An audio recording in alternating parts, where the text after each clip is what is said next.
Hello friends, भागवती PG college की online classes में आपका स्वागत है। आज BSc first year zoology first, जिसका नाम अपने पास प्रोटोजोआ से एनिमेटा तक, टॉपिक अपना general character and classification of phylum plate. तो इससे पूर्व के जो वीडियो है उसके अंतर्गत देखो कौन कौन से फाइलम पढ़ चुके। सबसे पहले हमने प्रोटोजोआ पढ़ा, दूसरा हमने पोलिफेरा पढ़ा, तीसरा हमने स्कैलेटा पढ़ा और चौथा हम क्या पढ़ेंगे, प्लेटे हेलमिंथी पढ़ेंगे। आज हमारा जो नंबर है वो किस फाइलम का है? प्लेटे हेलमिंथी फाइलम का है। और प्लेटे हेलमिंथी जो फाइलम है वो नाम से ही स्पष्ट होता है, इसके अंतर्गत या इसमें फ्लैट बॉन्स आते हैं। फ्लैट बॉन्स यानी कि चपटे क्रमिक। इन या इस फाइलम के अंतर्गत जो जंतु रखे गए हैं उन जंतुओं का शरीर फ्लैट यानी कि जैसे प्लेट होती है उसकी तरह चपटे होते हैं।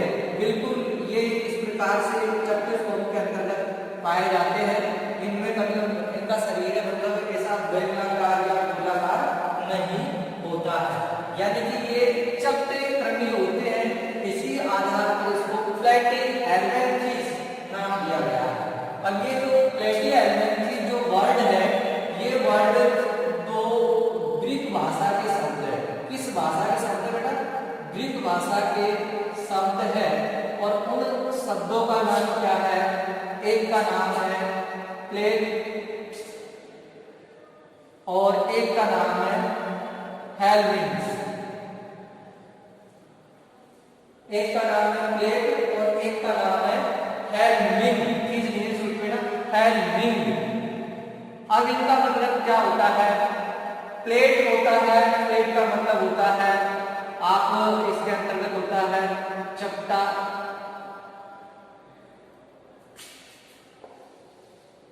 चपटा या चपटे कर्मी, चपटे।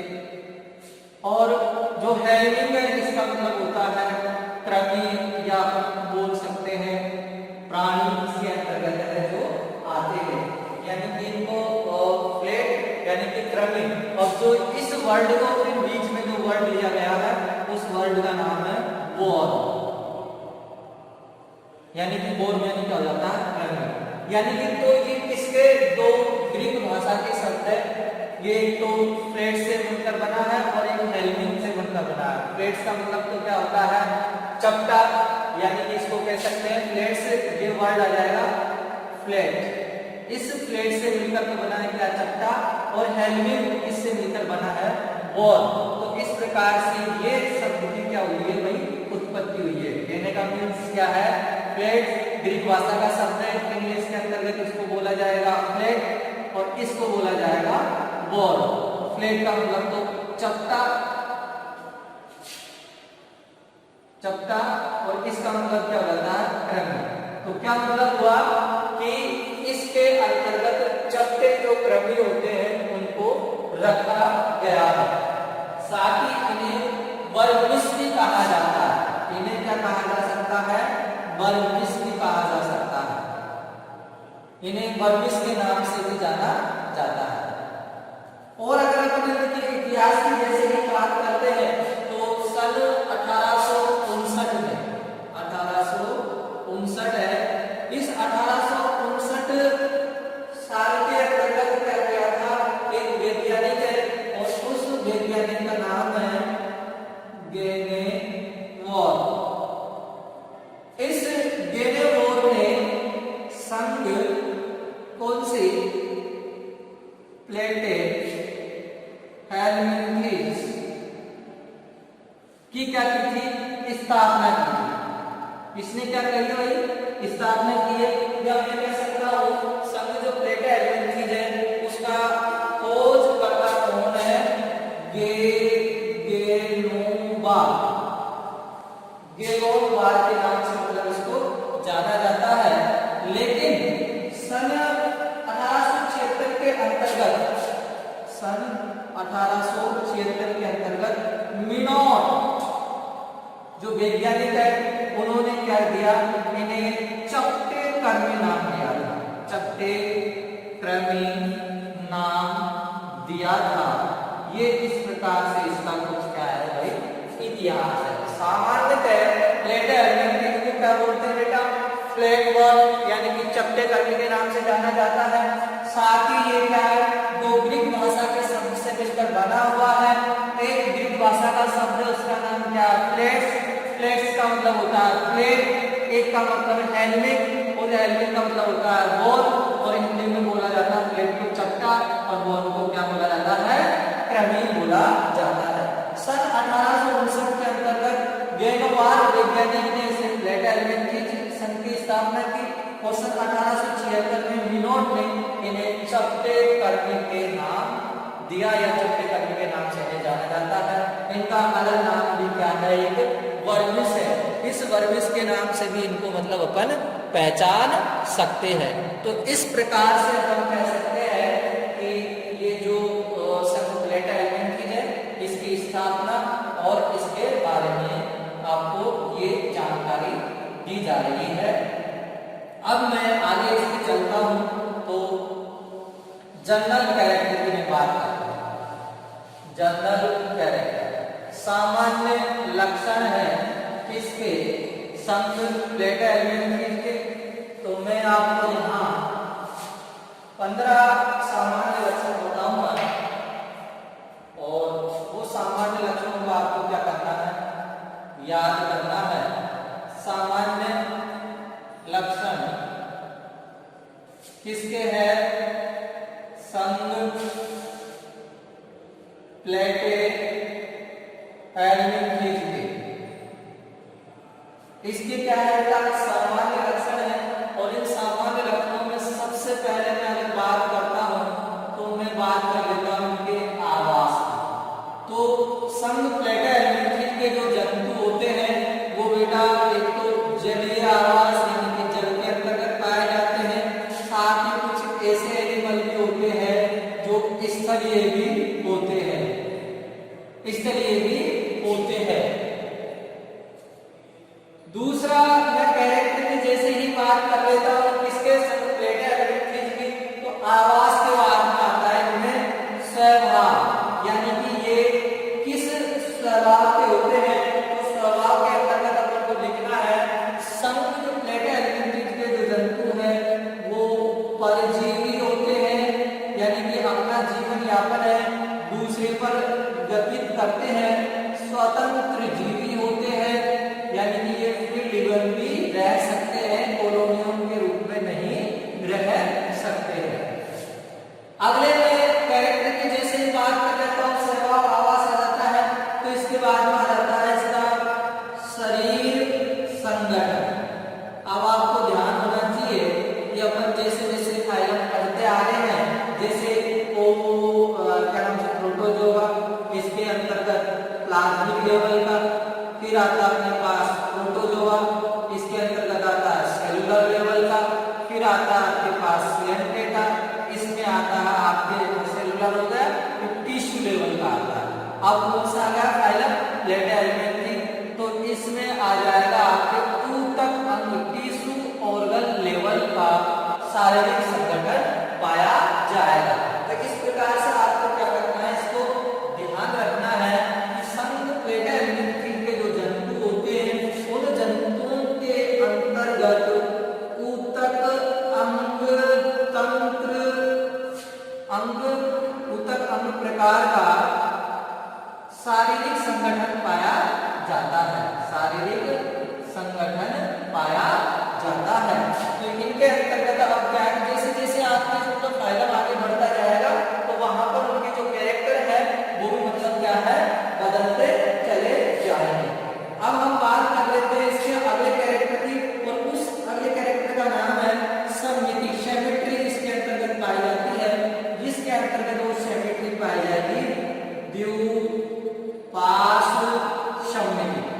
अब इस द्विपार्श्व सममिति को आप जानते हो बेटा कि इसके जो शरीर है उसको दो बराबर भागों में हम बांट सकते हैं। बांटने के साथ साथ इसका लेफ्ट एंड राइट जो फॉर्म होता है उसको हम पहचान सकते हैं। जैसे इस प्रकार से एक प्लेट स्टोन की होती है, डायग्राम बनाता हूं इस प्रकार से, ये कुछ डायग्राम है, बुजेसिया का है, ये इस प्रकार से। अब इसको यहाँ से दो बराबर भागों में है जो डिवाइड कर सकते हैं। तो इनके अंतर्गत जो समिति पाई जाती है वो कैसी पाई जाती है? द्विपार्श्व समिति पाई जाती है। पांचवें पॉइंट की मैं बात कर लेता हूँ। इनके अंतर्गत जो देह हुआ होती है वो देह हुआ एब्सेंट होती है, यानी कि इनके अंतर्गत नहीं पाई जाती है। इसका मतलब क्या है कि ये वैसे ही मैंने यहाँ बता दिया आपको, जब ये परजीवी है तो परजीवियों का कार्य क्या करना है? परजीवियों का कार्य होता है पचाए भोजन को ग्रहण करना होता है। तो इनको तो सीधा डाइजेस्ट होगा ऐसा, मतलब उनमें सभी प्रकार के रहेगा।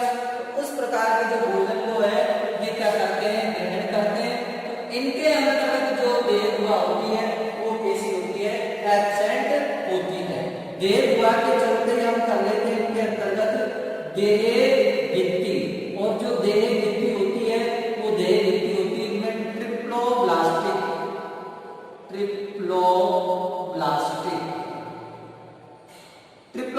होती है, यानी कि त्रिजन स्तरीय होती है। त्रिजन स्तरीय होती है, और त्रिजन स्तरीय से मेरा मतलब है एक्टोडर्म, दूसरा इसमें मीजोडर्म, और तीसरा इसमें एंडोडर्म। तो इस प्रकार से इसकी जो देह भित्ति होती है वो ट्रिप्लोब्लास्टिक होती है, यानी कि एक्टोडर्म, मीजोडर्म और एंडोडर्म प्रकार की होती है। अब हमारा जो सातवां कैरेक्टर है वो हम कर लेते हैं इसका शरीर रूप। वो मैं बता ही चुका हूँ आपको, तो ये आपका एक सिंपल सा कैरेक्टर बन जाएगा। शरीर रूप के अंतर्गत इसका कैसा होता है? शरीर एक तो लंबा होता है, एक चपटा होता है। शरीर इसका एक लंबा होता है, एक चपटा होता है, साथ ही इसमें प्रथम शिरोभवन पाया जाता है। प्रथम शिरोभवन है जो इसके अंतर्गत पाया जाता है। प्रथम शिरोभवन से मेरा तात्पर्य है कि इसके अंतर्गत सबसे पहले इसका निर्माण होता है, सिर का निर्माण होता है, और जिन जंतुओं में सिर का निर्माण होता है उनको प्रोटोस्टोमिया कहते हैं। क्योंकि जो ब्लास्तो यानी कि कोरक खंड होते हैं, कोरक रंध्र होते हैं, उनसे सबसे पहले किसका निर्माण होता है? प्रोटोस्टोमिया का। और उस प्रोटोस्टोमिया को प्रथम शिरोभवन या इनके अंतर्गत देखने को मिलता है। मैंने आपको क्लासिफिकेशन है उसके अंतर्गत भी मैंने बताया था। अगले हम जैसे ही कैरेक्टर की बात करेंगे, 7वें नंबर के जो कैरेक्टर है उसके बाद हम 8वें नंबर के कैरेक्टर की बात करेंगे। तो इनके अंतर्गत जो पाचन होता है, पाचन वो कैसा होता है? बाह्य कोशिकीय होता है।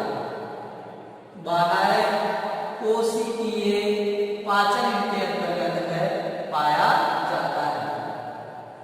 बाह्य कोशिकीय जो पाचन है इनके अंतर्गत देखने को मिलता है। फिर उसके बाद हम श्वसन तंत्र की बात कर लेते हैं। तो संघ जो प्लेटा के जो जंतु है उनके अंतर्गत सामान्य जो प्रक्रिया होती है, या तो इनके अंतर्गत अवायवीय श्वसन पाया जाता है।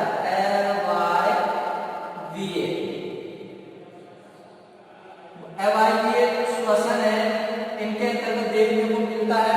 क्योंकि जब ये परजीवी है, परजीवी अगर किसी शरीर के अंतर्गत रहते हैं तो वहां जो श्वसन होता है वो अधिकतर अवायवीय होता है। तो अवायवीय होने के साथ साथ ये क्या है, कभी कभी अगर श्वसन की कोई जरूरत भी पड़ती है तो श्वसन एक सामान्य सतह के द्वारा कर लेते हैं। सामान्य सतह से अधिकतर इनमें अवायवीय पाया जाता है। लेकिन कोई अगर कंडीशन ऐसी आ गई तो मतलब परजीवी यानी कि दूसरे जीव के शरीर में नहीं है और स्तर पे ही है, तो ऐसी स्थिति में ये क्या करते हैं? सामान्य जो सरफेस है वहां से क्या कर लेते हैं? श्वसन की प्रक्रिया कर लेते हैं।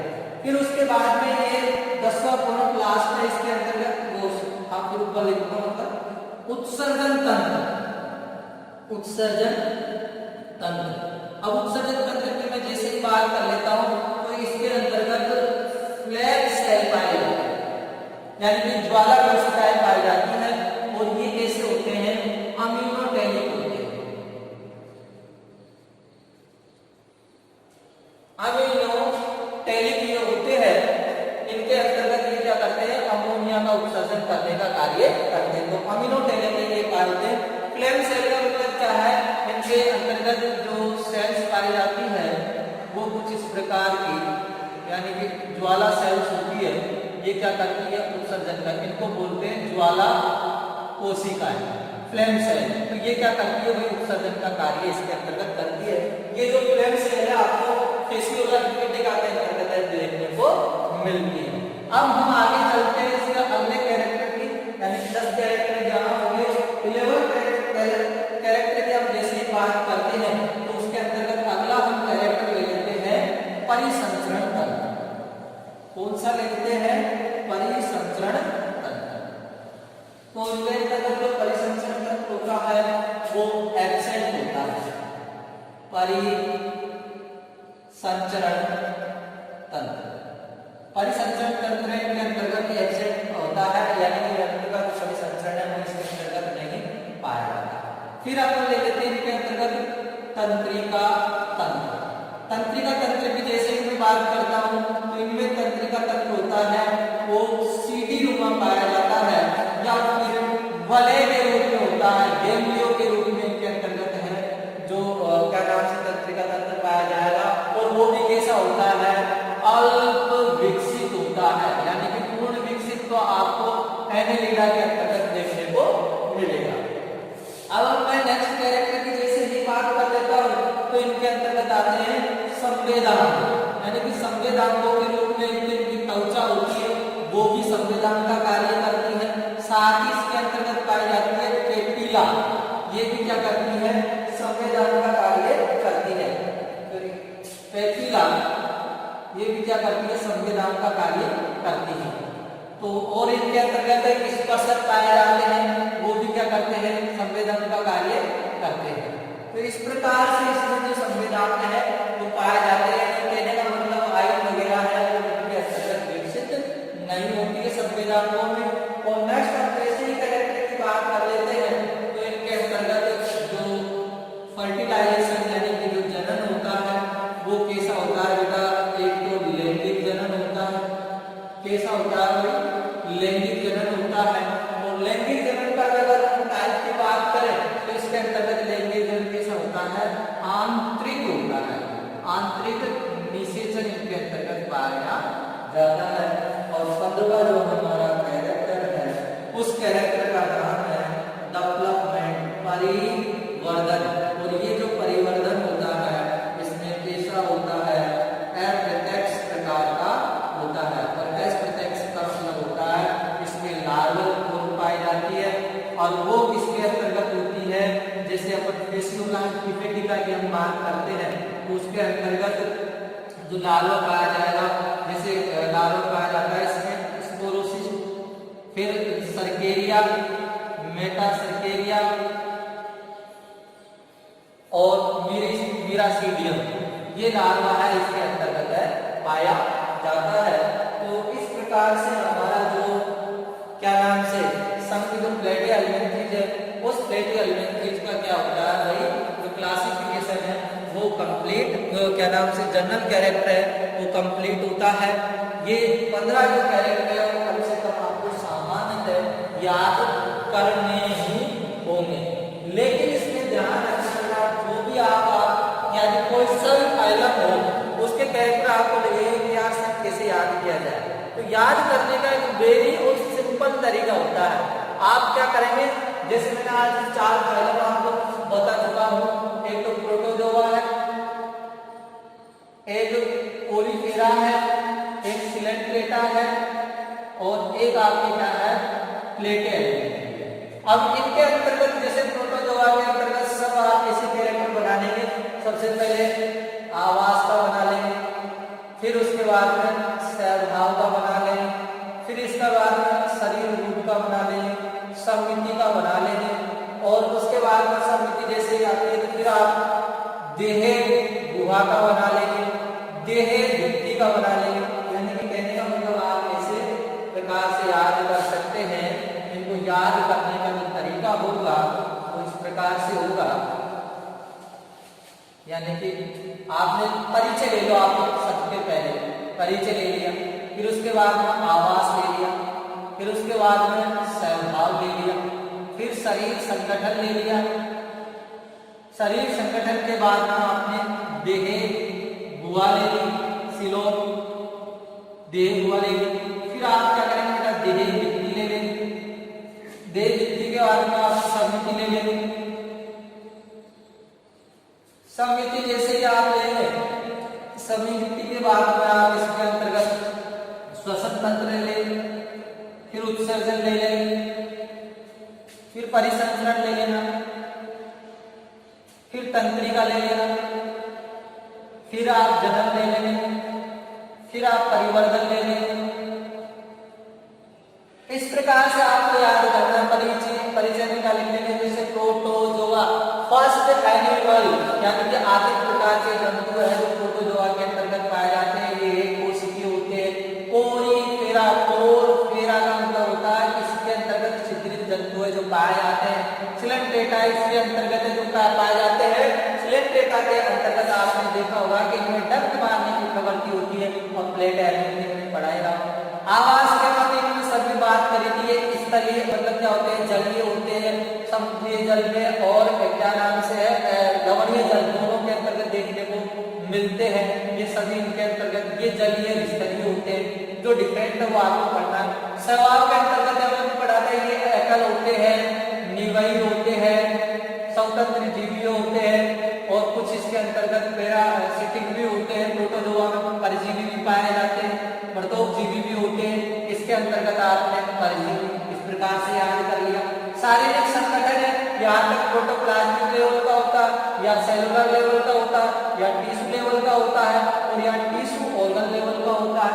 देह गुहा की हम जब बात करते हैं तो इनके अंतर्गत एसिनोवेट यानी कि देह गुहा पाई नहीं जाती है, यहाँ तक बिल्कुल ही। फिर उसके बाद में जो देह गुहा के जैसे बात करते थे देह वृत्ति, ये क्या होती है, द्विस्तरीय होती है। यहाँ तक द्विस्तरीय, यहाँ तक या जाके त्रिस्तरीय हो जाती है। समिति के अंतर्गत इनके अंतर्गत अरीय समिति पाई जाती है, असमिति पाई जाती है। इसके अंतर्गत द्विपार्श्वी या अरीय समिति या द्विवरीय इसके अंतर्गत और इसमें पाई जाती है द्विपार्श्व, यहाँ जाके मिलती है आपको द्विपार्श्व। श्वसन होता है शरीर में सामान्य संदेश के द्वारा होता है, उत्सर्जन भी सामान्य संदेश के द्वारा होता है। परिसंचरण तंत्र में एब्सेंट होता है, तंत्रिका तंत्र में एब्सेंट ही होता है। यहाँ जाके तंत्रिका और गले के रूप में पाया जाता है। जनन आपको याद करना है, इसमें कौन सा पाया जाता है, यानी कि लैंगिक या अलैंगिक, इसमें लैंगिक अलैंगिक दोनों देखने को मिलता है। यहाँ जाके या लैंगिक मिलता है लेकिन आंतरिक निषेचन होता है। परिवर्धन है जिसके अंतर्गत लार्वल स्टेज पाई जाती है, उसमें परिवर्धन होगा, प्रत्यक्ष प्रकार का होगा। तो इस प्रकार से सिंपल से याद करोगे तो मतलब याद हो जाएगा। अगर एक एक ऐसे फाइलों को अगर लेके चलोगे तो फिर इनको क्या है बेटा, याद करना काफी डिफिकल्ट हो जाता है। तो इस प्रकार से हमारा क्या हुआ कि आपको एक याद करने का तरीका बताया। अब हम चलते हैं बेटा इसका जो लास्ट टॉपिक है, क्लासिफिकेशन ऑफ प्लेटा एलिमेंट्री। और जो प्लेटा एलिमेंट्री है उसको तीन वर्ग के अंतर्गत बांटा गया है, टर्मिनेलिया, ट्रिमेटोडा और सेस्टोडा।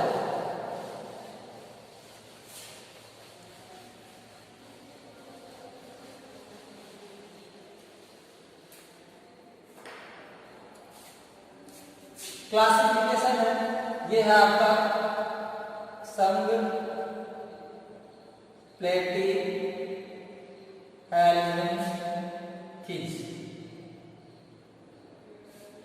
प्लेटी एलिमेंट्रीज।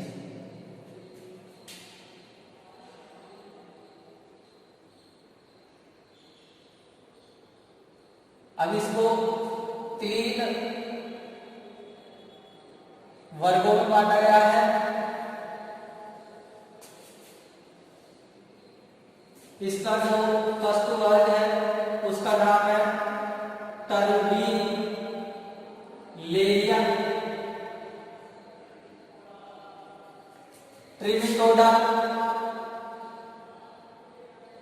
ट्रिमेटोडा, और दूसरा है सेस्टोडा। ये तीन वर्गों के अंतर्गत इसको बांटा गया है।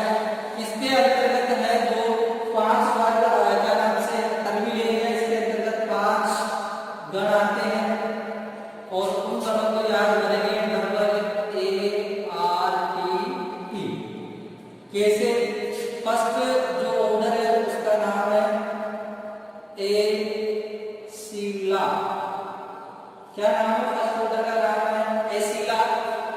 दूसरे का नाम है एलोसिला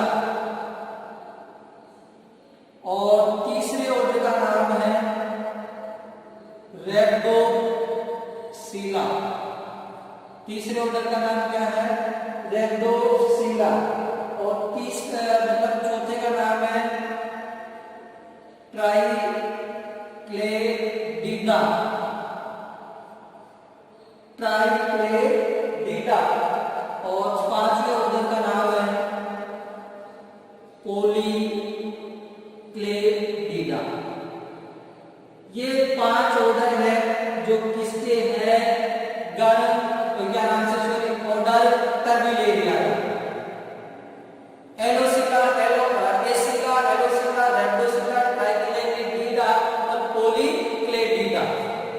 अब इनके एग्जाम्पल की बात करेंगे कि कौन कौन से एनिमल है इसके अंतर्गत आते हैं।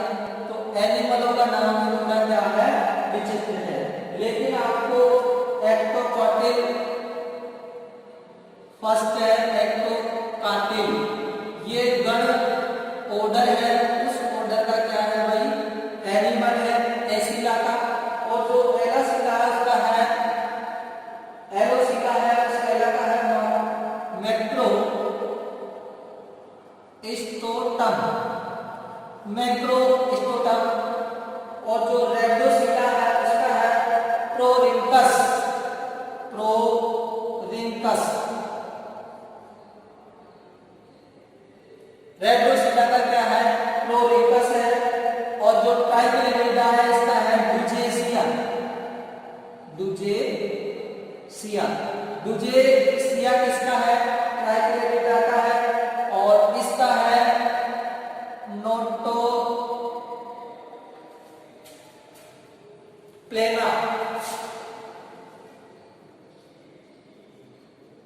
नोटोप्लेना।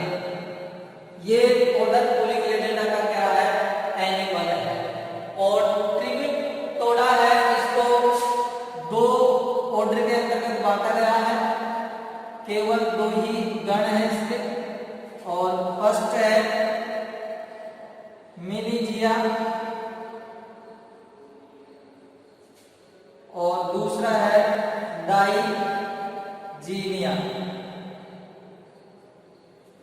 पहला है इसमें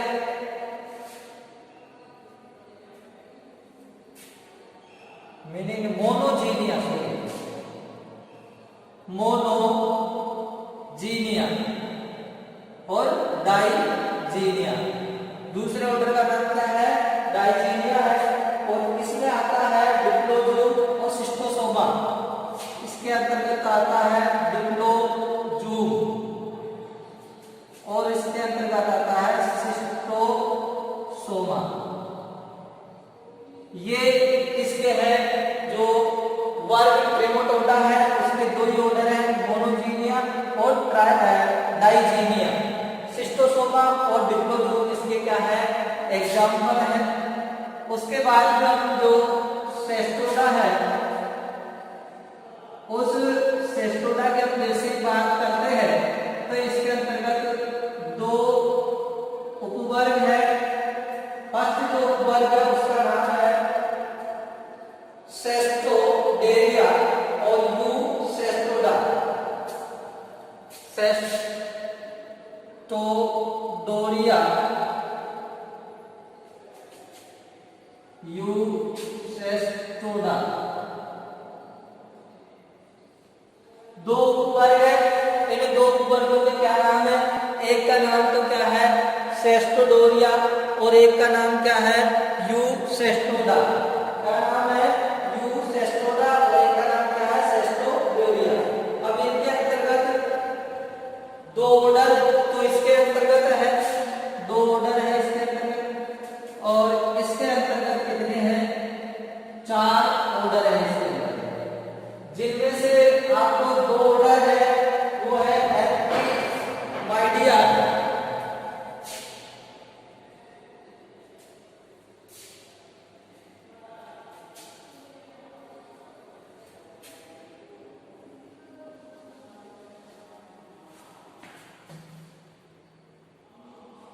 कार्डिया का जो ऑर्डर है उसका नाम है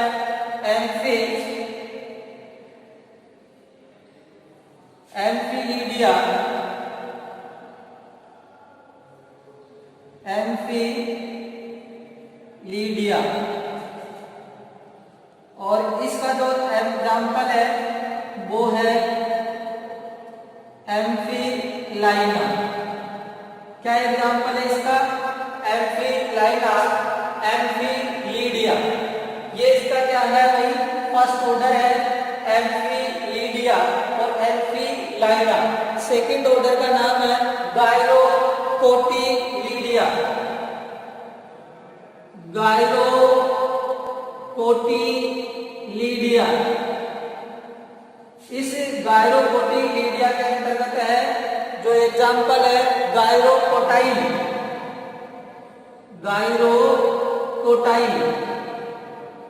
कोटाइल।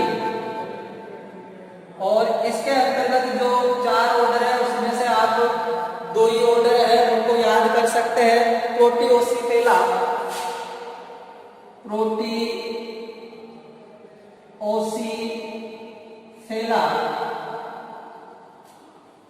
दूसरा जो ऑर्डर है वो दूसरे ऑर्डर का नाम है साइक्लोपीडिया।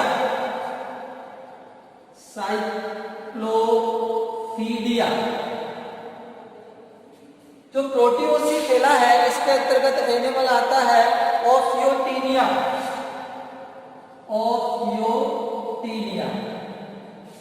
और जो साइक्लोपीडिया है नाम से स्पष्ट है इसके अंतर्गत आ जाएगा टीनिया। ये इस प्रकार से आपका भाई जो क्लासिफिकेशन है वो कंप्लीट होता है। एक बार ध्यान देंगे इसको 3 वर्गों के अंतर्गत टर्मिलेरिया, ट्रिमेटोडा और सेस्टोडा। टर्मिलेरिया में 5 गण हैं एसिलो, एलोसिला, रेप्टोसिला, ट्राइक्लेरिडा और पॉलीक्लेरिडा। इसके 2 गण हैं मोनोजीनिया और डाइजीनिया। डिप्लोजोम एंड सिट्रोसोम इसको अपन पढ़ेंगे। टीनिया